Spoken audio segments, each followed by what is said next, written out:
A letter sent to Kansas City home and business owners with private alarm systems is raising fears of a scam. The letter includes information about an LA-based business now in charge of the permitting process for home and commercial alarm systems in Kansas City, Missouri. Fox 4's Lexi French live in a Midtown neighborhood. Lexi, what should those who own these security systems know about this letter? Yeah, John. Well, the main concern about the letter was whether it was legitimate or not, as it lists the website of a Los Angeles-based company that's named Cry Wolf Services as a place that people can go and apply for permits and make payments. The company's name and location raised some questions, but it's not a scam.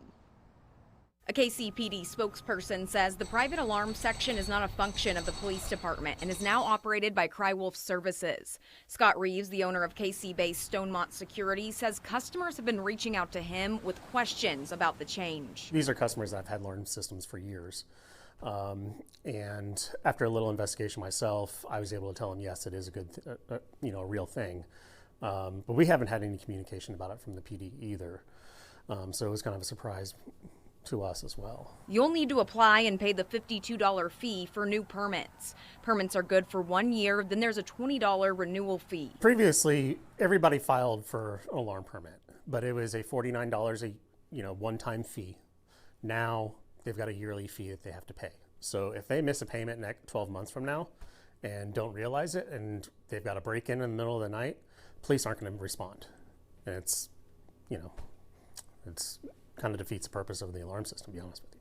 Kansas City's alarm ordinance has been in place for years. It aims to reduce the number of false alarms police respond to. Permits are required for commercial and residential alarm systems. If you don't have one and your alarm goes off, police won't respond. And one thing that we're doing to be a little proactive is we're doing live video monitoring with our alarms now, where we can actually give our monitoring center access to our cameras, and they can verify a crime in progress. Now, if a crime is verified as in progress, they have to respond.